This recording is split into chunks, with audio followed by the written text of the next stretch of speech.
ल मैले यहीबाट भने केपी ओली प्रधानमन्त्रीज्यू जनमुक्ति सेनाका कारणले तपाईँ चाहिँ अहिलेको गणतन्त्र नेपालको प्रधानमन्त्री बन्नुभएको उहाँ प्रधानमन्त्रीबाट जानुभयो भने अप्रिय भएर खतम गजब हुन्छ उत्पात हुन्छ भन्ने हुन्छ भने लोन पनि फाइन पनि मान्य हुनुपर्ने भने भइगयो नि त। त्यो त ओलीजीले बनाउनु भएको छ। त्यो रेणु दाहाल पढ्ने उमेरकी खुच्ची केटी भातमा बन्दुक बोकेर यी मुलुकमा र बजेटमा र गरिबमा र डाङका डाङ हानेर सिद्ध्याउने राजतन्त्र खतम पार्ने भनेर काँधमा बन्दुक बोकेर हिँडेकी केटी कामरेड जनमुक्ति सेना ऊ मेयर हुन पाउने कुरा त उसको त उसलाई जनताले भोटाल्ने हो। जनमुक्ति सेनाको कारणले अहिले मान्छे राष्ट्रपति हुनु भएको छ। जनमुक्ति सेनाको कारणले अहिले प्रधानमन्त्री हुनु भएको छ। गणतन्त्र नेपालको कल्पनै नगरेको बैलगाडामा चढेर अमेरिका जानु जस्तो यो भन्नुभएको कल्पनै नगरेको गणतन्त्र नेपालको प्रधानमन्त्री हुनु भएको छ।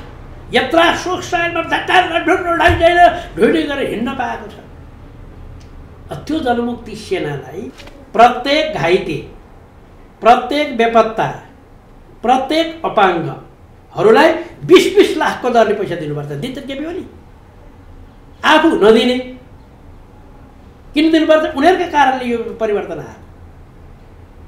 ल मैले यहीबाट भने केपी ओली प्रधानमन्त्रीज्यू जनमुक्ति सेनाका कारणले तपाईँ चाहिँ अहिलेको गणतन्त्र नेपालको प्रधानमन्त्री बन्नुभएको राष्ट्रपति हुनुभएको उहाँले किन झलनाथ खनालको चित्त दुखाउनुहुन्छ? किन वामदेव गौतमको चित्त दुखाउनुहुन्छ? तस्करहरूलाई ठेक्का दिएर खुवाउन जान्ने आफ्ना आसेपासेलाई चाहिँ अनुदानका रूपमा चाहिँ ड्याङका ड्याङ पैसा बाँड्न पाउने ती जनमुक्ति सेनालाई नपाउने अहिलेको भित्री कथा भित्री कुरा त्यही हो। तर उहाँ बालुवाले आफ्नै सरकारले गरेको निर्णय विरुद्धमा काम गर्नुभयो। त्यसकारण त उहाँ स्वेच्छाचारी भयो। त्यसबाट उहाँलाई मनोपनि गर्नुभयो। विभिन्न तस्करहरू विभिन्न अन्डालेहरू विभिन्न अपराधीहरूको ठुलो ठुलो ग्याङ थियो। 75 जिल्लामा त्यसको सरकार थियो। ठिक गरे उनीहरूको विरुद्धमा कोही केही बरु स्वार्थ त्यो मान्छे मऱ्यो आज बोल्यो भोलि गयो। यस्तो प्रकारको राजतन्त्र अहिलेको युवा पुस्ताले देख्न पाएन। प्रधानमन्त्री हुन पाऊँ भने होइन नि उहाँले। योभन्दा अगाडिको प्रधानमन्त्री चाहिँ प्रचण्डले बनाए। अगाडि पनि प्रधानमन्त्री हुनुभयो नि। यदि प्रचण्डले नबनाए भए उहाँ प्रधानमन्त्री हुनुहुन्न थियो। के झलनाथ चाहिँ नि उनी पनि प्रधानमन्त्री भएका मान्छे हो। आफू सरका मान्छेलाई होच्याउने आफू सरको मान्छेलाई सम्मान गर्नु पर्दैन। बिडारीजी तपाईँलाई एभरेस्ट नेपालमा हार्दिक स्वागत छ। धन्यवाद। अब केही कुरा मैले पृष्ठभूमिमा भने सत्तारूढ नेकपाभित्र विवाद छ। यो सेकेर लुकाएर लुक्ने कुरो भएन।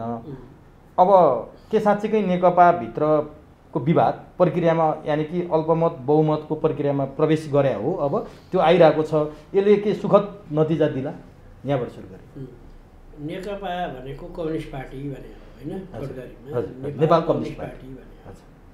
कम्युनिस्ट पार्टीको चाहिँ फिलोसफी हुन्छ संसारमै एउटै। हजुर अल्पमतले बहुमतको कुरा मान्नुपर्छ। अल्पमतले आफ्नो कुरा ढुक्कसँग राख्न पाउनुपर्छ। जनवादी केन्द्रीयताको सिद्धान्त हुन्छ। फलामे अनुशासन हुन्छ। आचार संहिता बडो कठोर हुन्छ। त्यसो भएको कारणले गर्दा पार्टीले जे निर्णय गर्छ हामी मान्दछौँ भनेर केपी शर्मा ओली र प्रचण्ड सहितका सबै नेताले कम्युनिस्ट पार्टीको सदस्य लिँदा शपथ खाएको छ। आफूले शपथ खाएको कुरा मान्नु परेन। त्यसकारणले सकेसम्म सहमतिबाट काम कुरा हुन्छ। कुनै कारणले सहमतिबाट काम कुरा हुन सकेन, मिलेन, भएन भने बहुमतबाट हुन्छ। हाम्रो नेकपाको विधानमा पनि त्यही छ अनि संसारभरिको प्रचलन पनि त्यही हो। पुँजीवादीहरूको शुद्ध त प्रचलन त्यही हो भने यो त कम्युनिस्ट पार्टी हो। त्यसकारणले स्पष्ट रूपमा चाहिँ अब हाम्रो पार्टीको विवादमा थोरै सदस्य भए, 9 जना मात्रै भए। त्यसमा पनि चाहिँ नि अगाडि नै बहुमत र अल्पमत छुट्टियो। त्यसकारणले यसलाई चाहिँ अब लैजाउँ केमा भने स्थायी समितिमा लैजाउँ भनौँ। स्थायी समितिमा 45 जना चाहिँ नि हाम्रा चाहिँ नि सदस्यहरू हुनुहुन्छ। ती 45 जना भएका सदस्यहरू जो छन् तिनीहरूले अब मनज्ञ छलफल गर्छन्। त्यहाँ प्रचण्डले प्रस्ताव पेश गर्नुभएको छ कार्यकारी अध्यक्षको हैसियतले। त्यहाँ त्यसको जवाफमा अर्को प्रतिवेदन केपी शर्मा ओलीले प्रस्तुत गर्नुभएको छ उहाँ के अरे चाहिँ अध्यक्षको हैसियतले। त्यस कारण ती दुवै प्रस्ताव अब स्थायी समितिमा छलफल हुन्छ। स्थायी समितिले बहुमत र अल्पमतको आधारमा भए पनि निर्णय गर्छ। सर्वसम्मतबाट हुन सकेन भने त्यो प्रक्रियामा पनि जान्छ। त्यो प्रक्रियामा दुईटै सबैले मान्नु पर्दछ। जसले मान्दैन पार्टी फरुवा त्यही हो। अब नि पार्टी फरुवामा जानुभन्दा अगाडि तपाईँले त प्रष्टै कुरा गरिदिनु भयो, प्रष्ट बोल्ने मान्छे पनि हो। तर कहाँनिर भने तपाईँले कम्युनिस्ट पार्टीको सिद्धान्त अनुसार अल्पमत र बहुमत हुन्छ, अल्पमतले बहुमतको निर्णय मान्नुपर्छ र अल्पमतले कुरा राख्नु पाउनुपर्छ, यो विश्वव्यापी सिद्धान्त नै भयो। तर यो कुरा थाहा हुँदाहुँदै आजसम्म यत्रो दिनसम्म चाहिँ सचिवालय बैठकमा विवाद गर्ने, बैठक बहिष्कार गरिदिने, स्वयं प्रधानमन्त्री अध्यक्ष प्रथम अध्यक्ष नै बैठकमा सहभागी नभइदिएपछि कम्युनिस्ट पार्टीको अभ्यास भयो र त्यहाँ त्यो अभ्यास भएन। त्यसै कारणले त यो प्रथम अध्यक्ष भने पनि मिल्दैन। उहाँले आफैले भनिदिनु भयो। उहाँले भने त्यही त त्यही उहाँको काम गराइ नमिल्ने भनेर अरू नेताले विरोध गरेकै त्यही हो। दुईटा समान हैसियतका अध्यक्ष हो, प्लस केपी शर्मा ओली चाहिँ प्लस प्रधानमन्त्री हो, त्यति मात्रै हो। अनि प्रचण्ड चाहिँ प्लस कार्यकारी अध्यक्ष, पूर्व प्रधानमन्त्री कार्यकारी अध्यक्ष। त्यसो भएको हुनाले उहाँले मान्दिनँ, म पार्टीको निर्णय मान्दिनँ, पार्टीमा आउँदिनँ भनेपछि देशव्यापी रूपमा कार्यकर्ताबाट विरोध भयो। हामी जस्ता चाहिँ नि ठ्याक्कै कसैको ल्याप्चे नलाग्ने, आफ्नो विवेक बोल्ने मान्छेहरूले पनि त्यो त गलत हो भने। तर तपाईँलाई प्रचण्डको ट्याग लाग्छ नि त। ट्याग त लगाइदिने भइहाल्यो नि। म प्रचण्डको पार्टीमा थिएँ होइन। प्रचण्डले नेतृत्व गरेको पार्टीमा भए पनि प्रचण्डले भनेका कयौँ कुरा मैले नमान्न सक्छु। तर रामबहादुर थापा बादल पनि प्रचण्डकै पार्टीमा हुनुहुन्थ्यो, तर उहाँ त केपी ओलीतिर देखिरहनु भएको छ। तर त्यस्तो उहाँ मन्त्री हुनुहुन्छ, कम बोल्नुहुन्छ, त्यति हो, अरू होइन। त्यसो भए केपी ओली प्रथम अध्यक्ष हो भने तपाईँ मान्नुहुन्न? कहाँ हुनु त, त्यो नहुने कुरा। उहाँले आफै भन्नुभयो म हो प्रथम अध्यक्ष भनेर अन्तर्वार्तामा बकाइदा टेलिभिजन। त्यही गरेकै कारणले नै उहाँ अघिल्लो दिन समान हो भन्नुहुन्छ। उहाँले त कुर्सी नै आफू अध्यक्षको कुर्सीमा, अर्को अध्यक्षलाई सदस्यको कुर्सीमा पनि राख्नुभयो नि। उहाँ त कत्रो मान्छे हिम्मतिलो हुनुहुन्छ भन्ने कुरो त्यहीबाट पनि देखिन्छ। त्यस कारण यो अराजक कुरा हो, यो अनैतिक पनि कुरा हो। त्यसो भए अध्यक्ष द्वयको पत्र युद्ध चल्यो नि बिडारीजी, तपाईँले त राम्रोसँग हेर्नु भएको छ। प्रचण्डको 18 पेजको पत्रको प्रतिउत्तरमा केपी ओलीले 38 पेजको उत्तर दिनुभयो। उहाँले त प्रचण्डको प्रस्तावलाई अभियोग पत्र भनेर पनि भन्नुभयो। अब अध्यक्ष द्वय नै कम्युनिस्ट पार्टीका सबैभन्दा सुप्रिम नेताहरू नै त्यो पत्र युद्धको त्यो तल्लो स्तरमा झरेर चाहिँ आरोप प्रत्यारोप जाली झेली अर्काले भनेपछि कार्यकर्तामा, सामान्य जनतामा कस्तो असर पर्ला? होइन, अब यो पेजको कुरा गरे पनि लठाइती कुरा हो। पेज धेरै भएर हुन्छ? हाम्रो गायत्री मन्त्र कति पेजको छ, कति शब्दको छ? हो, कुरो चुरो के हो त्यो पनि महत्त्वपूर्ण कुरा हो। पेज कसले कति निबन्ध लेख्यो के मतलबको कुरा हो। त्यस कारणले प्रचण्डले लेखेको कुरालाई प्रधानमन्त्रीले प्रत्युत्तर, अर्को अध्यक्ष ओलीजीले प्रत्युत्तर लाउनु हो भने त्यो प्रत्युत्तर चाहिँ नि त्यो लगाएको आरोप कति खण्डित गर्छ, कति गाम्भीर्यता छ, कति त्यसको वेट छ, कति सत्य र तथ्यमा आधारित छ। जस्तो उदाहरणको निम्ति पार्टी एकता हुनुभन्दा अगाडि दुईटा पार्टीको बारेमा गरेको आलोचना बेइमानी हो। यो त पार्टी अलग अलग थियो त। पार्टी एकतापछि प्रचण्डले के गल्ती गर्नु त्यो कुरा चाहिँ लेख्न पाइन्छ। पार्टी एकतापछि ओलीले के गर्नु त्यो लेख्न पाइन्छ। तर पार्टी एकता गर्नुभन्दा अगाडि यी त 5000 मान्छे मार्ने पार्टी, यस्तो स्वीकार छोरीले मतपत्र च्यातेर जिताएको, अनि यो त त्यो कुरो त मूर्खहरूलाई उहिले थाहा थियो नि। छोरीलाई जिताएको मान्छे, जनयुद्ध गरेको मान्छे, जनयुद्धको कमान्डरको सम्पत्ति छानबिन, सुप्रिम कमान्डर भएको मान्छे, सम्पत्ति छानबिन गर्ने कुरा उठाउनु, सारा चिज चाहिँ नि त पहिलाको कुरा होइन। अब अहिले त प्रचण्डले भन्नुभएको छ सम्पत्ति छानबिनको कुरा त। प्रचण्डको त उनले भन्छन्, प्रचण्डले भनेका छन् नि त मसँग 2 कट्ठा जग्गा कि कति 1 कट्ठा 1.5 कट्ठा कति जग्गा छ त्यो पनि सीता भाउजूको नाममा, अन्त मेरो कहीँ केही छैन भन्नुभएको, पुष्टि गरिदिनु पऱ्यो नि त होइन।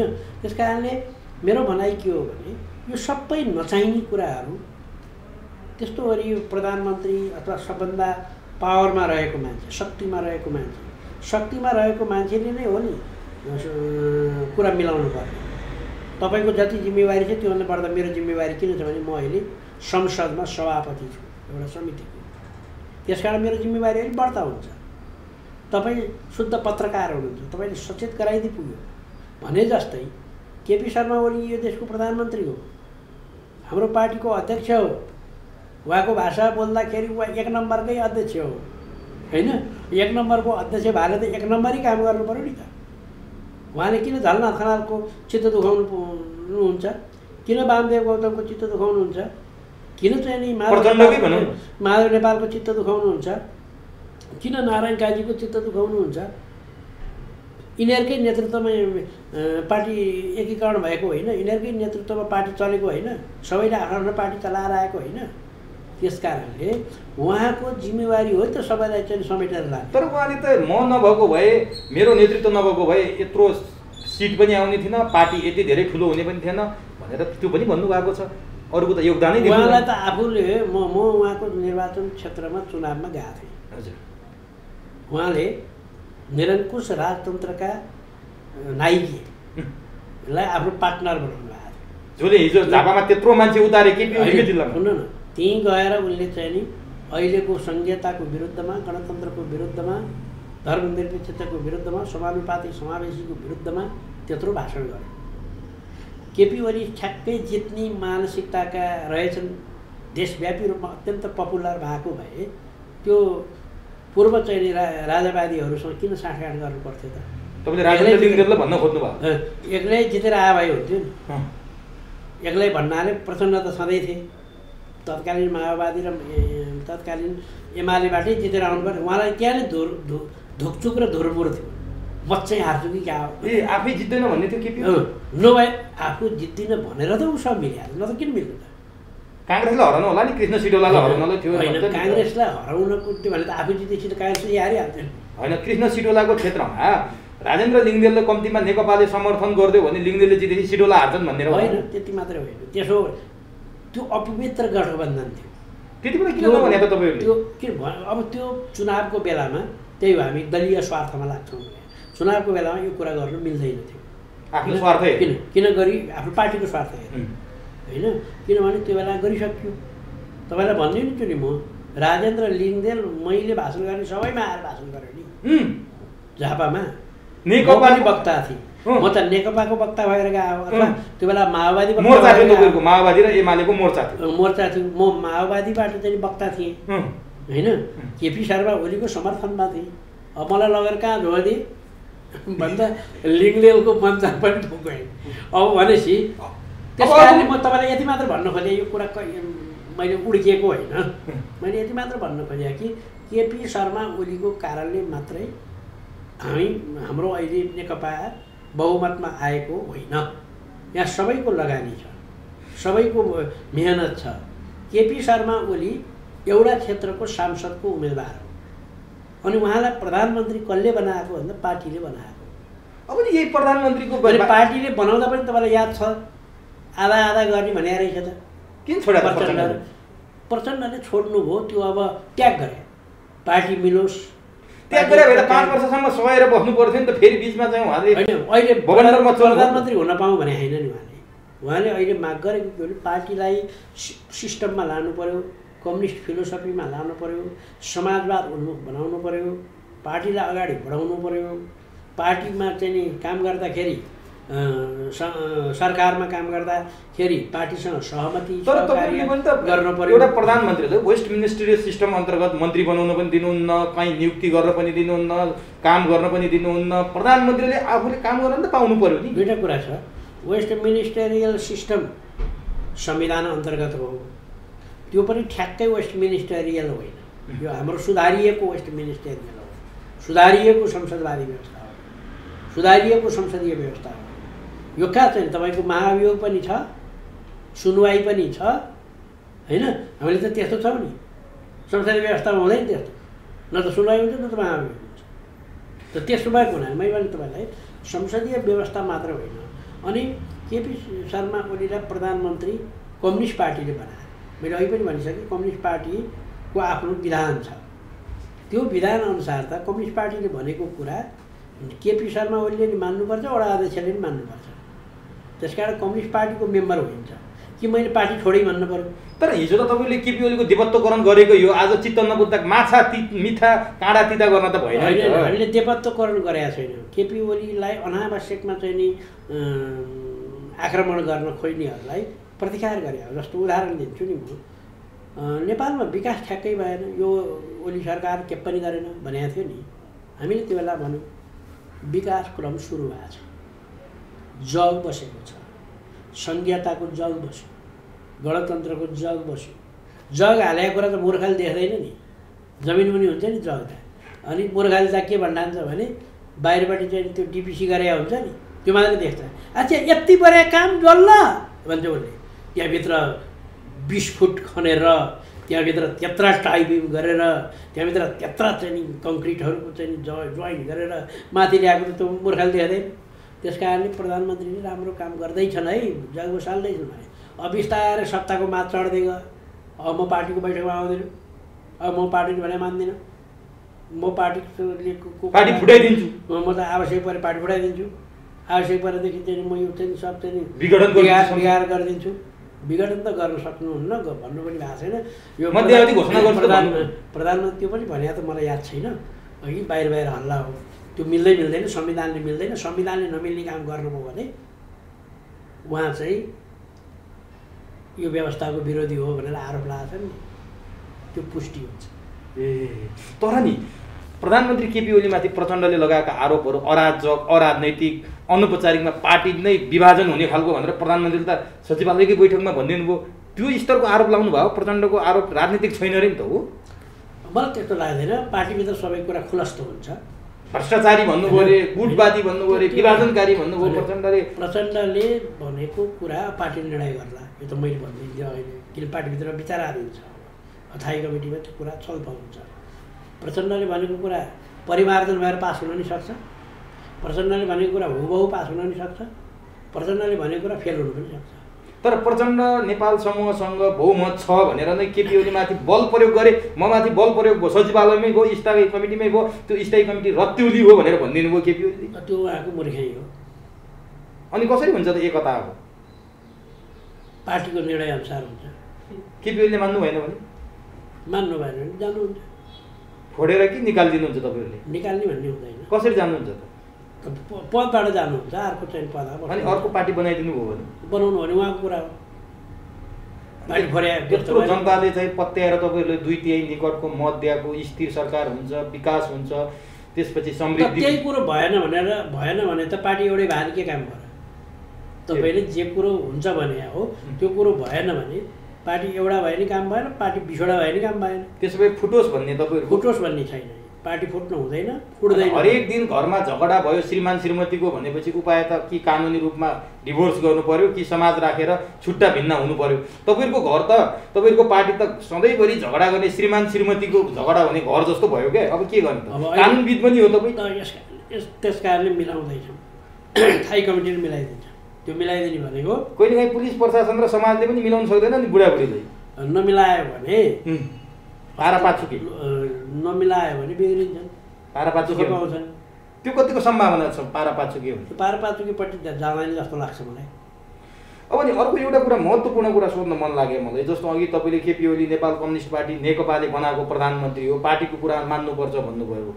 प्रधानमन्त्रीका प्रेस सल्लाहकारले प्रचण्डले चुनाव कसले जिताएको चितवनबाट नेकपा एमाले भोट नहाल्दै भए प्रचण्डले चुनाव जित्नुहुन्थ्यो र अहिले केपी ओलीले प्रधानमन्त्री बनाउने, म माधव नेपालले बनाउने, म बाबुरामले बनाउने, म झलनाथले बनाउने, म शेरबहादुरले म भनेर हिँडिरहनु भएको छ।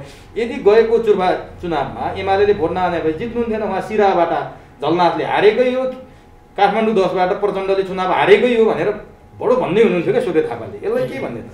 होइन, उहाँले जे भने प्रचण्डले भोट नहालेको भए पनि केपी ओलीले झापाबाट जित्नुहुन्न थियो भन्ने अर्थ लाग्यो। भयो हो नै थियो। दुइटैलाई भोट हाले, दुइटैले सहयोग भयो। त्यसलाई यसरी मात्रै भन्ने। अब दोस्रो कुरा तपाईँले भन्नुभयो चाहिँ प्रचण्डले प्रधानमन्त्री बनाए केपी ओलीले भने यो पटक प्रधानमन्त्री प्रचण्डले मात्रै बनाए होइन, नेकपाले बनाए, दुई पार्टीले बनाए। योभन्दा अगाडिको प्रधानमन्त्री चाहिँ प्रचण्डले बनाए। अगाडि पनि प्रधानमन्त्री हुनु पऱ्यो। यदि प्रचण्डले नबनाए भए उहाँ प्रधानमन्त्री हुनुहुन्न थियो त्यो टाइममा। यो पटक पनि प्रचण्डलाई शेरबहादुरले 5 वर्षको अफर दिएको, झन्डै त्यो अफर मान्न लागेको, उपेन्द्र यादवले बिचमा हस्तक्षेप नगरे भए योसम्म गरे भनेर केपी ओलीले आरोप लाउनु भएको छ नि त। लाउनु भयो। त्यो कुरा चाहिँ नि रिजल्टमा आयो त, फलानुसँग जान लागेको थियो भनेको कुरा गएन भने पुष्टि भयो त। अब हामीले कसको आरोप सत्य मान्ने त बिडारीजी? केपी ओलीको आरोप सत्य मान्ने कि प्रचण्डको आरोप सत्य मान्ने? तपाईँ हामीले अहिले सुन्ने पार्टीले चाहिँ नि टुङ्गाउँछ। अब त्यसो हो भने नि तपाईँ त कानुनको ज्ञाता पनि हो, तपाईँ राजनीतिज्ञ मात्र होइन, कानुनविद पनि उत्तिकै हो। अब प्रचण्डले केपी ओलीमाथि जुन आरोप लाउनु भएको छ नि, केपी ओली यो मुलुकको प्रधानमन्त्री हुनुहुन्छ, अब त्यो आरोप त जनताको आरोप भयो नि त, पब्लिकली गयो नि त। अब नैतिकताको आधारमा केपी ओलीले प्रधानमन्त्री छोड्नु पर्दैन? जनताले त्यो आरोप लगाइसक्यो। अब म भए त छोड्थेँ, उहाँ के गर्नुहुन्छ उहाँलाई सोध्नु पऱ्यो। अनि पार्टीमाथि त मान्छेले के सोध्लान् अब नेकपामाथि? फेरि के सम्झेर भोट हाल्लान् त्यो सूर्य चिन्हमा? अब नैतिकता भने सम्बन्धित मान्छेसँग हुने हो। हजुर, तपाईँले मैले कुरा गर्दैन हुँदैन। हजुर, नैतिक कुरा। अब जहाँसम्म सूर्य चुनाव चिन्ह अथवा नेकपाकोलाई भोट भन्ने कुरा छ, एउटा मान्छे हेरेर नेकपाको भोट हेर्ने होइन नि, नेकपाको सिद्धान्त दृष्टिकोणलाई हेर्ने हो। अहिले भोट घट्या होला अन्दाज गरौँ, किनभने पार्टी मिलेर नै हामीले त्यत्रो भोट हालिदिएको होइन, 2/3 लगभग पुग्न लाग्ने गरी भोट हालिदिँदा पनि यिनीहरूले राम्रोसँग चलाएन भने यो दोष केपी ओलीले बोक्ने हो। प्रचण्ड, माधव नेपाल, झलनाथहरू चाहिँ पानीमाथि उभार्नु पनि कसरी त? उनीहरू सरकारमा छन् त, कामै गर्न दिनु भएन नि त प्रचण्ड। के काम भने उहाँलाई गरेर कसले रोकेको छ? नियुक्ति गर्न पाउनु भएन, विकास भएन, सबै नियुक्ति गरिराख्नु भएको छ। त्यस कारणले भागभण्डा माग्ने मात्रै गर्नु हो, काम गर्न नसक्ने या सक्ने भने प्रधानमन्त्रीमा भर पर्ने कुरा हो। त्यसपछि अब केपी ओलीले काम गर्न नसक्नु भएको तपाईँहरूको निष्कर्ष हो? भरपुर जति गर्नु पर्थ्यो त्यति गर्नु भएन। अब केपी ओली दोष जति केपी ओलीको थाप्लोमा राख्दैन। होइन, सरकार उहाँको छ त, अलिक दोष कसलाई लाउनु त? काङ्ग्रेसलाई लाउनु मिलेन? तपाईँको होइन सरकार? अब हाम्रो सरकार हो, हामी मूल त नेतृत्व उहाँकोमा छ नि। केपी ओलीको नेतृत्वमा सरकार बने होइन। अब केपी ओलीले बालुवाटारमा बसेर सरकारको बारेमा सोध्नुपर्ने, जनताको बारेमा सोध्नुपर्ने, देशको बारेमा सोध्नुपर्ने, जहिले पनि पार्टीका समस्या लगेर, भागभण्डाका समस्या लगेर, खान्तेपिन्तेका समस्या लगेर। उहाँ पार्टीकै मान्छे हो त, कसको कुरा सुन्ने त? उहाँ प्रधानमन्त्री नेपालको कुरा सुन्ने भारतको त हुँदैन होला। त्यस कारणले उहाँले नेपालकै कम्युनिस्ट पार्टीकै कुरा सुन्नु पऱ्यो नि, आफ्नो पार्टीको चित्त बुझाउन सकिन्न। आफ्नो पार्टीका मान्छे, आफू सरका मान्छे के झलनाथ केपी ओलीभन्दा कम हुन्? उनी पनि त पार्टीको महासचिव भएका मान्छे हुन्। के झलनाथ चाहिँ नि उनी पनि प्रधानमन्त्री भएका मान्छे हुन्। आफू सरका मान्छेलाई होच्याउने, आफू सरको मान्छेलाई सम्मान गर्नु पर्दैन? प्रधानमन्त्री त उहाँ हुँदै हुनुहुन्छ नि, प्रधानमन्त्री उहाँ हो। त्यहाँ विवाद कसले गरेर? तर उहाँले चाहिँ तपाईँहरू सकेको गर्नुहोस्, म पनि देखाइदिन्छु भनेर चुनौती दिनुभएको छ। त्यो गर्नुभयो भने उहाँ चाहिँ नि अहमवादी हो भने त्यही भएर त्यही लेखाएर चाहिँ तपाईँले भन्नुभयो त्यसो भए। यदि उहाँले भने हो भने अहमता भएको, व्यक्तिवादी भएको के छ नि त प्रचण्डको आरोप, अनि हो भन्नु पऱ्यो नि? प्रचण्डको आरोप ठिक हो, तपाईँले भने जस्तो उहाँले म गरेर देखाइदिन्छु तिमीहरूलाई, पार्टी भङ्ग गरिदिन्छु, पार्टी भोट दिन्छु, अर्कै एमाले गठन गरिदिन्छु भन्नुभयो भने भन्नु परेन भनेको थियो। नभने भए होइन, म चाहिँ केपी ओलीलाई त्यसो भन्दैन। तर राष्ट्रपतिसँग भेटेर उहाँले चाहिँ मध्यावधिको सङ्कटकालको अनेक काम गर्दै हुनुहुन्छ भनेर, अनि राष्ट्रपतिले प्रचण्डलाई भेटेर अब म प्रधानमन्त्रीले भनेअनुसार गर्न बाध्य हुनेछु कि तपाईँहरू मिल्नुहोस् भनेर भन्नुभयो अरे, राष्ट्रपतिको भूमिकालाई चाहिँ कसरी लिनुभएको छ? त्यो भन्नुभयो कि भन्नु भएन, हल्लाको कुरा हो। हजुर, कसैले सुनेको छैन, काहीँ टेप छैन होइन। प्रधानमन्त्री र राष्ट्रपति भेटिया पनि हो, प्रचण्ड र राष्ट्रपति भेटिया पनि हो, यो सामान्य प्रक्रिया लिए पनि हुन्छ होइन। अब उहाँले त्यसो भन्नुहुन्छ जस्तो लाग्दैन। राष्ट्रपतिलाई यसरी विवादमा तानिरहनु पनि राम्रो होइन। राष्ट्रपति साझा हो, गणतन्त्रको सिम्बल हो। साझा भनेको नेपालीको साझा हो। त्यसो भए नेकपाभित्र झगडा हुँदा राष्ट्रपतिलाई त्यति बढी चिन्ता लाग्ने र नेकपाका अध्यक्ष द्वयलाई मिलाउन खोज्ने, काङ्ग्रेसभित्र रामचन्द्र र शेरबहादुरको पनि झगडा छ, बोलाएर मिलाइदिए हुन्थ्यो नि? होइन, त्यहाँ त्यस्तो छ। प्रधानमन्त्रीको हैसियतले भेट्नुहुन्छ प्राय, प्रचण्ड सत्तारूढ दलको नेताको हैसियतले भेट्नुहुन्छ। प्रमुख प्रतिपक्षी दलको नेताले भेट्नु पर्दैन? अनि प्रमुख प्रतिपक्षी दलको नेताले भेट्न चाहनु पऱ्यो नि। प्रमुख प्रतिपक्षी दलको नेताले राष्ट्रपतिलाई त भेट्न पाऊँ भन्नु पऱ्यो नि, म कुरा गर्छु भन्नु पऱ्यो नि, भेट्न। उहाँले त्यसो भन्नु भने मेरो विचारमा राष्ट्रपति भेट्नुहुन्छ।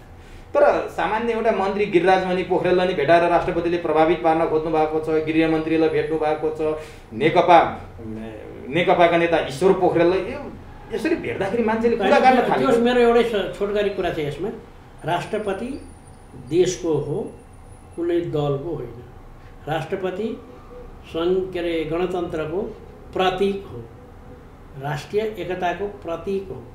त्यस कारणले राष्ट्रपति स्वतन्त्र र स्वच्छ हुनुपर्छ र हुन्छ। त्यही आधारमा उहाँले काम गर्नुभएको छ। कोही मान्छेलाई भेट्नु भयो भने कहिलेकाहीँ म पनि भेट्छु। भूमिका राष्ट्रपतिले राष्ट्रपतिकै निभाउनु भएको छ त तपाईँलाई लाग्छ? अरू के छ राष्ट्रपतिको भूमिकै निभाउनु भएको छ। तर प्रचण्ड नेपाल समूहको थापाथलीमा विद्यार्थीहरूको छुट्टै गुट भेला भयो 1 दिन 2 दिन अगाडि। अष्टलक्ष्मी साक्य, पम्फा भूषाल, लेखनाथ नेउपानेले त प्रष्ट राष्ट्रपतिको आलोचना गरिदिनु भयो। राष्ट्रपतिले यसरी हस्तक्षेप गर्न मिल्दैन, राष्ट्रपति भएर राष्ट्रपतिको ठाउँमा बस्नुहोस् भनेर अष्टलक्ष्मी साक्यले भनेको भिडियो क्लिप नै छ। उहाँहरूले भनेको कुरा उहाँहरूकै कुरा हो नि। मैले भने राष्ट्रपति यस्तो हुनुपर्छ भने, त्यस्तो हुनु भएन भन्ने पुष्टि भयो भने राष्ट्रपतिलाई पनि आरोप लाग्छ। त्यस कारणले मेरो ख्यालमा राष्ट्रपति साझा स्वच्छ हुनुहुन्छ। तर उहाँ केमा सशङ्कित हुनुहुन्छ अरे भने रेको कुरामा सोध्दैछु। आशंका तपाईँले त्यसलाई चाहिँ नि के हो त्यसलाई फ्याट भनिदिनु होला। जस्तो राष्ट्रपतिलाई यदि प्रधानमन्त्री केपी ओली अल्पमतमा पर्ने प्रधानमन्त्रीलाई प्रधानमन्त्रीबाट हटाउने, अध्यक्षबाट हटाउने हो भने शीतल निवासको राष्ट्रपतिको कुर्सी समेत हल्लिन्छ अरे त्यो समीकरणले। त्यसपछि उहाँ पनि चिन्तित हुनुहुन्छ भने बाहिर आएको छ यो हो कि होइन? त्यो अहिले त्यतापट्टि कल्पना हाइपोथेटिक भन्छ नि, परिकल्पना कल्पना किन गरिरहनु?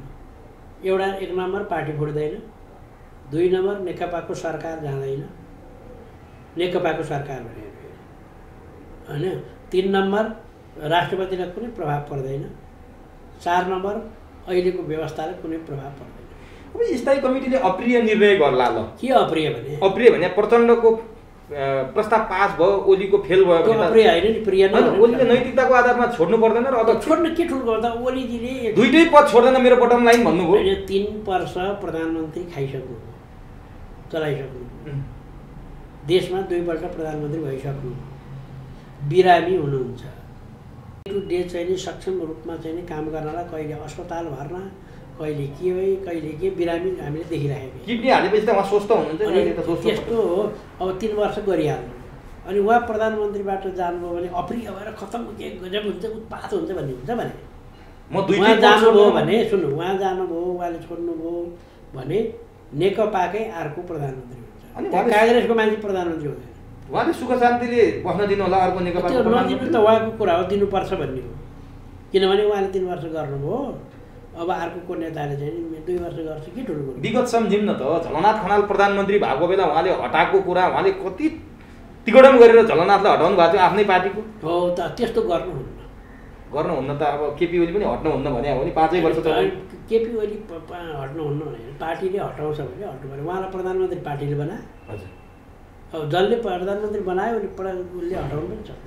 अब उहाँले म 2टै पद छोड्दैन भनेर बटम लाइनमा बसिराख्नु भयो, गर्दै गर्नुहुन्न, म बैठकमा जान्न भन्नुहुन्छ, अनि जानुहुन्छ त्यस्तै उहाँले अब छोडिहाल्नुहुन्छ।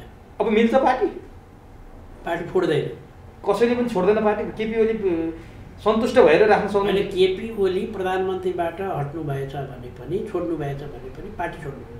उहाँले शेरबहादुरसँग भेटघाट गरेको कुराहरू पनि शेरबहादुरसँग भेटघाट भइहाल्छ नि, किनभने अब देशको प्रतिपक्षी नेता, अब विभिन्न संवैधानिक आयोगका कुरा गर्नु छ, संवैधानिक परिषदको मिटिङका कुरा गर्नु छ, इत्यादि कुरा छन् नि। समीकरण बन्दैछ अरे नि त शेरबहादुरसँग। अनि समीकरण शेरबहादुरले किन गर्थे? ओलीजीसँग गरे, नेकपासँग गर्छ। नेकपा ओली नेकपा होइन, नेकपा पार्टीसँग पनि गर्छ त के अरे देउबाले, ओलीजी एक्लैसँग गर्छ नि त भने। नेकपा त जरुरी छ र अहिले देउबाको किन चाहिँ के जरुरी छ? देउबा त चाहिन्छ सरकार बनाउन कि राष्ट्रिय समितिको सरकार बन्दैछ र? होइन, त्यस्तो भने नेकपा कुरा गर्न पर्यो ओलीले, के अरे देउबाले भने नेकपासँग गर्छ, ओलीसँग होइन। प्रधानमन्त्रीसँग गर्ला, तर प्रधानमन्त्रीले राज्यका कुरा गर्छ। त्यो सम्भावना कतिको देख्नुहुन्छ? पार्टी फुटेर शेरबहादुर र ओलीहरूको समीकरण? त्यो कल्पनाको कुरो गर्नु पर्दैन। त्यो कल्पना हो। कल्पनाको कुरा गरेर समय बिताउने भने होइन, यसरी बाहिर आयो नि त, त्यही भएर बाहिर आयो त काम नपाउनेले गरे। अब अर्को कुरा नि, जस्तो नेकपाको सत्तारूढ नेकपाको बैठक बस्छ, झडप हुन्छ, भनाभन हुन्छ, घम्साघम्सी हुन्छ, अनि जनताको बारेमा किन कुरा हुन्न? बालुवाटारमा कोभिडको बारेमा किन कुरा हुन्न? बेरोजगारको बारेमा किन कुरा हुन्न? अर्थतन्त्रको बारेमा किन कुरा हुन्न? विकासको बारेमा किन कुरा हुन्न? पार्टीकै झगडा मात्रै सधैँभरि पार्टीको झगडाले देश र पार्टीलाई जनतालाई बन्धक बनाउने हो त नेकपाले? एउटा त झडप भएको छैन, झन्डै हाता लाल्को भनेर लेखे कुरा भएको हो। कुरालाई झडप भन्नु भएन नि, कुरा भयो होइन। एउटाले अर्का कुरा काटे, खण्डन गरे। दोस्रो, पार्टीभित्र कुरा भएकै जनताको निम्ति कुरा भयो। प्रचण्डले गुन्द्रुक र भात खाए होइन, ओलीजीले जाउलो खाए भन्ने कुरा भएको थिएँ भने पार्टीका टिचलो गरे भने त्यहाँ कुरा किन छैन? कोभिडको बारेमा पार्टीले के भन्यो भने सबै जनतालाई कोभिडको उपचारमा निःशुल्क उपचार हुनु पर्यो, यो पार्टीले भने। भारतको चाहिँ नि ले भूभाग मिचेको सन्दर्भमा नयाँ नक्सा बनाएर जारी गरेर भारतको भूभाग फिर्ता लिनु पर्यो, यो पार्टीले भने। ओलीले मैले भने नि यो सबै कुरा पार्टीले के कुरा गरिरहेको रहेछ? जनताको कुरा, राष्ट्रियताको कुरा, जनजीविकाको कुरा, चाहिँ स्वास्थ्यको कुरा, शिक्षाको कुरा गरिरहेको रहेछ त। त्यही कुरा गर्दा प्रधानमन्त्रीको र अरू नेताको कुरा मिलेन। प्रधानमन्त्री के भनिदिनुहुन्छ?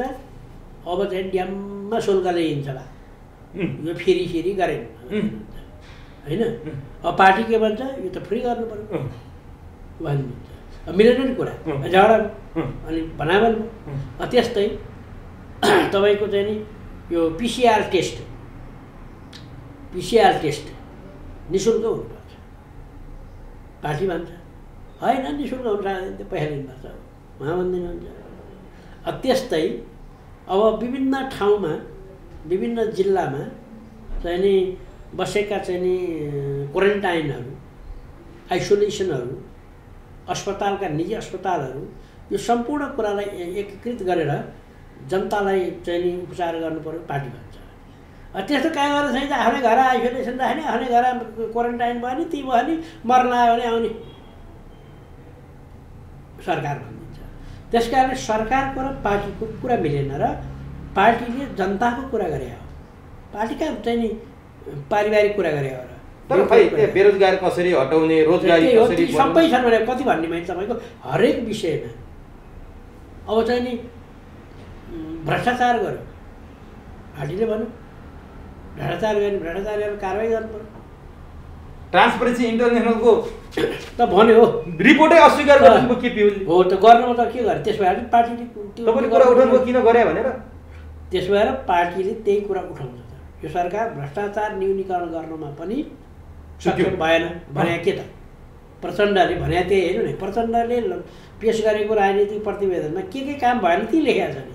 भ्रष्टाचारमा के भयो, विकास निर्माणमा के भयो, सरकार सञ्चालनमा के भयो, जनताको रोग कोभिड-19 रोगमा के भयो, सारा चिज लेखेको छ। प्रचण्डमाथि पनि त आरोप छ नि, छोरीलाई मेयर बनायो, बुहारीलाई मन्त्री बनायो, क्यान्टोनमेन्टको भ्रष्टाचार गर्यो, अनि अरू पनि छन्। जस्तै बुहारीले मेलम्ची ल्याउन सकिनिन्, यो सबै कुरा प्रचण्डमाथि। मेलम्ची ल्याउनलाई 30 वर्ष अगाडिदेखि कुरा गरेका, बिना मन्त्री भए 2 वर्ष भन्दा 3 वर्ष भन्दा होइन। त्यस कारणले यो दोष जम्मै बिरामी पुग्ने हो र? 30 वर्ष अगाडिदेखिको मेलम्ची नल्याएको त त्यही पूर्व एमालेका तिनी सरकार थिए, पूर्व चाहिँ काङ्ग्रेस के अरे नेपाली काङ्ग्रेसको पूर्व सरकारहरू थिए, उनीहरूले भन्ने उसले त फाइनल गर्न लागेको छ भन्ने सुनिन्छ। होला त्यहाँ गडबड भयो, होला गडबड भयो, कारवाही गर्ने ठाउँमा त प्रचण्ड छैनन् नि, कारवाही गर्ने ठाउँमा त ओली छ। दोस्रो कुरा, तपाईँले कतिजना मान्छे अहिले संसदमा जोडी सांसद भएको छ, त्यो किन भएको? दुईटाको बेग्ला बेग्लै पार्टीभित्र भूमिका, जनताप्रति भूमिका रहेछ, त्यस कारण भयो। लोग्ने पनि स्वास्नी पनि मान्ने हुनुपर्ने भने भइगयो नि त। त्यो त ओलीजीले बनाउनु भएको छ। अब त्यो रेणु दाहाल पढ्ने उमेरकी फुच्ची केटी, हातमा बन्दुक बोकेर यी मुलुकमा र बजेटमा र गरिबमा र डाङका डाङ हानेर सिद्ध्याउने, राजतन्त्र खत्तम पार्ने भनेर काँधमा बन्दुक बोकेर हिँडेकी केटी कामरेड जनमुक्ति सेना, ऊ मेयर हुन पाउने कुरा त उसको त उसलाई जनताले भोट हाल्ने हो। मेयर हुन पाउनु उसको अधिकारको कुरा हो। बिना पनि त्यस्तै हो। बिना मगर 49 दिनसम्म आर्मीको ब्यारेकमा चाहिँ यातना खपेर झन्डै झन्डै जेल खत्तम पारेर 49 जना त अरू चाहिँ के अरे बिताए बेपत्ता पारे अहिलेसम्म पनि शिवपुरीको जङ्गलमा लगेर गाडे। त्यस्तो प्रकारले एउटा चाहिँ नि भूमिगत पार्टीमा काम गरेर आएकी मान्छेलाई अहिले दया गरेर मन्त्री भए हो र काकतालीले प्रचण्डको बुहारी बन्न पुगिन् परिस्थितिले अचेलले होइन। त्यस कारणले त्यो बनाएको भन्ने कुरा वाहियात कुरा हो। अब जनमुक्ति सेनाको कारणले अहिले मान्छे राष्ट्रपति हुनु भएको छ। जनमुक्ति सेनाको कारणले अहिले प्रधानमन्त्री हुनु भएको छ। गणतन्त्र नेपालको कल्पनै नगरेको बैलगाडामा चढेर अमेरिका जानु जस्तै हो भन्नुभएको, कल्पनै नगरेको गणतन्त्र नेपालको प्रधानमन्त्री हुनु भएको छ। यत्रा शोक साइडमा ढुँडी गरेर हिँड्न पाएको छ। त्यो जनमुक्ति सेनालाई विरोध गर अनि खै त त्यो जनमुक्ति सेनालाई किन के पनि नगरे भन्दा सरकारमा आफू पनि ल हामी भन्छौँ प्रत्येक घाइते, प्रत्येक बेपत्ता, प्रत्येक अपाङ्गहरूलाई 20-20 लाखको दरले पैसा दिनुपर्छ। दिन्छ केपी ओली? आफू नदिने किन दिनुपर्छ? उनीहरूकै कारणले यो परिवर्तन आयो। ल मैले यहीबाट भने केपी ओली प्रधानमन्त्रीज्यू जनमुक्ति सेनाका कारणले तपाईँ चाहिँ अहिलेको गणतन्त्र नेपालको प्रधानमन्त्री बन्नुभएको, राष्ट्रपति हुनुभएको, विभिन्न पदमा पुग्नुभएको, यो मोज मजा सुख शैल प्राप्त गर्नुभएको, यो आलिशान र भव्य चाहिँ नि सुखमा बाँच्नुभएको कारणले तिनीहरूलाई 20-20 लाख रुपियाँको दरले तिनीहरूको भरण पोषण गर्नुहोस्। हिम्मत छ भनेर तस्करहरूलाई ठेक्का दिएर खुवाउन जान्ने, आफ्ना आसेपासेलाई चाहिँ अनुदानका रूपमा चाहिँ ड्याङका ड्याङ पैसा बाँड्न पाउने, ती जनमुक्ति सेनालाई नपाउने। त्यस कारणले जनमुक्ति सेनाको कुरा आयो कि मलाई इमोसन आउँछ।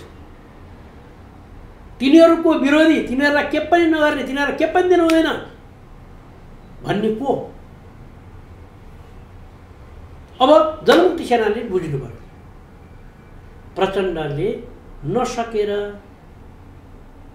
सबैलाई कन्भिन्स गर्न नसकेर त्यस्तो गरे, गर्न सके, नत्र उनले गर्थे। तर नि अब तपाईँले यति भन्नुभयो गणतन्त्रको बारेमा, मैले एउटा कुरा जान्न खोजेँ। गणतन्त्रको एजेन्डा कसको? प्रचण्डको। धर्मनिरपेक्षताको एजेन्डा कसको? प्रचण्डको। समावेशीको एजेन्डा कसको? प्रचण्डको। समानुपातिकको एजेन्डा कसको? प्रचण्ड। प्रचण्डहरूले 10 वर्ष युद्ध नगरेर यो अवस्था, युद्ध नगरेको भए आज यो अवस्था आउने थिएन। कोहीले पनि आज माइकलाल, कोही माइकलाल गणतन्त्रको प्रधानमन्त्री राष्ट्रपति हुने अवस्था थिएन। यो सत्य कुरा हो। तर यी सबै एजेन्डा आज प्रचण्डको हातमा किन छैन? त्यत्रो परिवर्तन गरे प्रचण्ड, सबै एजेन्डा बिन किन बन्नुभयो? यो पनि एउटा महत्त्वपूर्ण कुरा छ। उहाँकै हातमा छ। कसरी? त्यसैको लडाइँ अहिले चलिरहेको। उहाँले केपी ओलीसँग माग्नुपर्छ होइन, त्यसैको लडाइँ मागिरह। पहिला उहाँले चाहिँ पार्टी एकता गर्न, समन्वय गर्न, चाहिँ के अरे देशलाई तीव्र गतिले अगाडि बढाउन धेरै त्याग गर्नुभयो होला। अहिलेको लडाइँ त्यही हो नि। अहिलेको भित्री कथा, भित्री कुरा त्यही हो। तर उहाँ बालुवाटार जाने, केपी ओलीसँग आज यो उसले भन्नुपर्ने भने सधैँभरि प्रचण्डको एउटै पार्टीमा भएको मान्छेसँग कुराकानी गर्नै पर्यो। आफू सरको चाहिँ नि के अरे अध्यक्षसँग कुराकानी गर्नै पर्यो, देशको प्रधानमन्त्री। तर एजेन्डा बिहीन त हुनु पनि त्यत्रो परिवर्तन गरेको कमान्डर। एजेन्डा बिहीन हुनु भएको छैन। यही एजेन्डामा नै उहाँ अडिग भएर नै अहिलेको यो विवाद उठेको कारण त्यही। अब प्रचण्डलाई माधव नेपाल, झलनाथ वामदेवहरूले भोलि पार्टी यदि अप्रिय घटना आयो, अब त्यो नआओस्, हाइपोथेटिकल कुरा, त्यो आइहाल्यो भने साथ देलान् जस्तो लाग्छ तपाईँलाई कि केपी ओलीलाई दिन्छन् उनीहरू? होइन, त्यो पनि अहिले कुरा नगरौँ। किनभने उहाँहरूले राजनीति भनेको सापेक्ष हुन्छ, निरपेक्ष हुँदैन। राजनीति भनेको अनिश्चित पनि हुन्छ। राजनीति भनेको छलाङ पनि मार्छ। राजनीति भनेको सम्भावनाको खेल हो। त्यस कारणले यसै हुन्छ। किनभने उहाँहरू अहिले एक भएर अगाडि बढ्नु सबै आफ्नो स्वार्थमा चाहिँ चारतिर फर्केका छन्, कसले कहाँ फसाइदिन्छन् भन्छन्। त्यो केही छैन, त्यो त्यतातिर अहिले जानु हुँदैन। अहिले चाहिँ नि एकमत भएर राष्ट्रलाई अगाडि बढाउने। अब त्यसो भए अब म अन्तिमतिर चाहिँ म किन छु भनेपछि जस्तो केपी ओलीले 62-63 आन्दोलन हुँदै गर्दा नेपालमा गणतन्त्र आउनु र बैलगाडा चढेर अमेरिका जानु उस्तो यो भनेर बोल्नु भएको यो त्यो भिडियो नै छ। त्यो मान्छे आज गणतन्त्रको सबैभन्दा प्रिय र गणतन्त्रको संरक्षक भएर प्रधानमन्त्री हुनुहुन्छ। तर सडकमा राजा ल्याऊ देश बचाऊ, राजा आऊ देश बचाऊ भनेर राजावादीहरू आइरहेका छन्। यही बेला काङ्ग्रेससँग टसल परेको छ। रामचन्द्र पौडेललाई तनहुँमा जुन किसिमले सरकारले धरपकड गर्यो त्यसको विरोधमा काङ्ग्रेसले 29 गते आन्दोलन घोषणा गरेको छ। केपी ओलीले नै गणतन्त्र खाँदैछन् भनेर रामचन्द्र पौडेलले भनिसके, साँचो हो यो कुरा? अब रामचन्द्र पौडेलले जे भने पनि मेरो कुरा के हो भने गणतन्त्र को विरोधी हिजोका सम्भ्रान्त वर्ग, ती सम्भ्रान्त वर्गका कुपुत्रहरू कुसन्तानहरू, ती सम्भ्रान्त वर्गले हिजो खाइपाए आएका कुरा झलल्ल सम्झेर साल काटेर बर्बाद बनाएर मौका कुरेर कुँडेको दुध चोर्न पल्केको बिरालोले ढुके जस्तो गरी ढुक्या हुन्। ती गणतन्त्र चाहिने विरोधीहरू जो छन् तिनीहरूले यो व्यवस्थालाई उल्टाउने भन्ने कल्पना पनि गर्न सकिन्न। अहिले त तरुण दल चुप्लाएर बसेको छ, युवा सङ्घ चुप्लाएर बसेको छ, जनमुक्ति सेना चुप्लाएर बसेको छ, यहाँ विभिन्न प्रकारका चाहिँ योद्धाहरू चुप्लाएर बसेका छन्, यहाँ काङ्ग्रेस कम्युनिस्ट सबै चुप्लाएर बसेका छन्। अनि बाटा फुरफुर गर्छ, त्यस्तो कुरा हो उसको राज। अनि अहिलेका सानसाना बच्चाहरू अथवा 18-20 वर्षका केटाहरूलाई राजतन्त्र कस्तो थियो भन्ने के थाहा? राजतन्त्र कति अपराधी थियो, यति बोले अब झुन्डाइसक्थ्यो, यति बोले अब मारिसक्थ्यो, बोले बापत मार्यो, बोले बापत झुन्ड्यायो, बोले बापत झल्कन हाल्यो। अहिले उनीहरू बोल्न फ्री छ। कसका कारणले? हामीले ज्यान हत्केलामा राखेर ती अपराधी प्रेतात्माहरूको विरुद्धमा हामीले जुन आन्दोलन गऱ्यौँ, सङ्घर्ष गऱ्यौँ, त्यसबाट यो अधिकार प्राप्त भयो। फेरि त्यो अधिकार उनीहरूले प्रयोग गर्ने हामीले छेकेका छैन। त्यस कारणले तर लोकतन्त्रमा जुलुस गर्न त पाइला नि, आन्दोलन गर्न त पाइला नि, डेमोक्रेसी कसले छेकेका सौन्दर्यता खालि एक दुईवटा कुरा अहिले छेकेको भनेको ती अपराधी हुन्। किनभने जनतालाई कोभिड सार दिन लागिरहेको छ, रोग सार दिन लागिरहेको छ। अनि केपी ओलीले तपाईँको सङ्घ सभामा गएर त्यत्रो भाषण गर्दा रोग नसर्ने, केपी ओलीले ताप्लेजुङमा गएर इलाममा गएर त्यत्रो भाषण गरेर जनतालाई गएर छेउमा गएर भेट्दा मास्क हातमा झुन्डाउँदै जाँदा कोभिड नसर्ने, यिनीहरूले यहाँ आन्दोलन गर्दा कोभिड सर्छ? त्यो सहर बजारमा गर्ने जुन तरिका छ नि, अनि त्यो परिमार्जित सभा फरक विषय हो।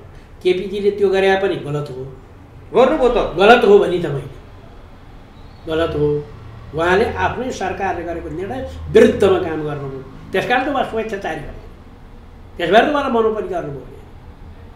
त्यस्तै यिनीहरूले त न परिमार्जित छ न केही छ। अब जस्तो तपाईँको पहिला चाहिँ नि सब राजा पञ्चायत कालको कुरा सम्झ्यो भने खेलकुद विकास समिति भन्ने थियो, खेलकुद परिषद भन्ने थियो, त्यो समानान्तर सरकार। त्यसमा विभिन्न तस्करहरू, विभिन्न अन्डालेहरू, विभिन्न अपराधीहरूको ठुलो ठुलो ग्याङ थियो। 75 जिल्लामा त्यसको सरकार थियो, त्यसले यति ज्यादती गर्थ्यो, सरकार चलाउँथ्यो। 75 जिल्लाका सिडिओहरू र श्री 3 14वटा अञ्चलाधीश श्री 3 ठिक गरे। उनीहरूको विरुद्धमा कोही केही बोल्यो कि स्वाट त्यो मान्छे मऱ्यो, आज बोल्यो भोलि गयो। यस्तो प्रकारको राजतन्त्र अहिलेको युवा पुस्ताले देख्न पाएन।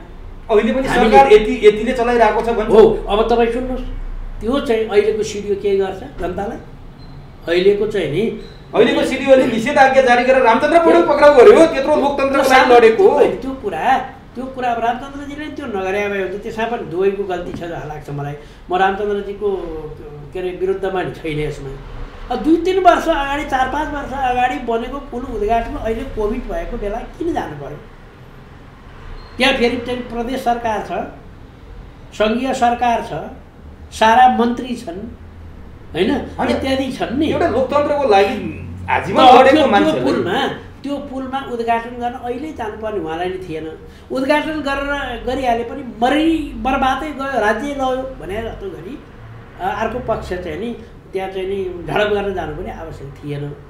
तर त्यहाँ चाहिँ नि त्यो पनि एक प्रकारको कमजोरी। तर उहाँले त प्रश्न भन्नुभयो, किनभने काङ्ग्रेस र कम्युनिस्ट हिजो लोकतन्त्रको लागि 62-63 होस् 46 साल होस् सँगै लडेका शक्ति बिच यसरी दरार आउँदा राजावादीलाई फाइदा छ।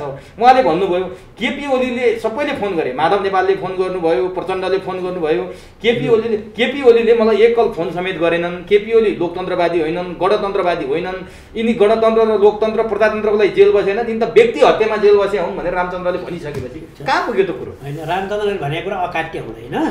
केपी ओलीका कमजोरी चाहिँ प्रचण्डले भन्नुभएको छ। ल अब म अन्तिममा सोध्छु, राजावादीहरू यसरी आए, तपाईँहरू काङ्ग्रेस र कम्युनिस्ट विभक्त हुनुभयो, काङ्ग्रेसले पनि 29 गते आन्दोलन घोषणा गरेको छ सरकारको विरुद्ध, गणतन्त्र नै मकियो, अब ढल्छ, अब गणतन्त्र गार्लाम गुर्लुम जाने भयो भनेर चिन्ता व्यक्त गर्नेहरूलाई के भन्नुहुन्छ? अब चिन्ता व्यक्त गर्नु पर्दैन, गणतन्त्र जाँदैन, संहिता पनि जाँदैन। अहिले अब विकृतिहरू चाहिँ जान्छ, विकृतिहरू हटाउनु पर्ने छ। सरकार जानु सक्छ। 62-63 मा राजावादीहरूले पनि राजतन्त्र ढल्दैन भन्दै थिए के? त्यो कुरा छोडिदिनुहोस् न। किन छोडिदिनुहोस् भने यो चाहिँ व्यवस्था संविधान सभाले संविधान बनाएको हो र पहिला त राजाले बनाएको संविधान, अहिले त संविधान सभाले बनाएको छ। 47 को तपाईँले आफै बनाए होइन संविधान? 47 संविधान त होइन, राजाले, माधव नेपालले, कृष्ण प्रसाद त्यो त ती त मुन्सी थिए, त्यो बेला मुन्सी थिए, राजाका मुन्सी बनाएको राजाले हो। त्यही भएर त्यो ढल्यो। अब गणतन्त्र ढल्दैन, गणतन्त्र अहिलेको व्यवस्था यदि यस्तै प्रकारले विकृति गर्दै गए केही वर्षमा ढल्ला, होइन? विकृति गरेन भने ढल्दैन, बलियो मजबुत भएर जान्छ। हस्, समय दिनुभयो, महत्त्वपूर्ण भनाइराख्नु, यसलाई तपाईँलाई हार्दिक धन्यवाद।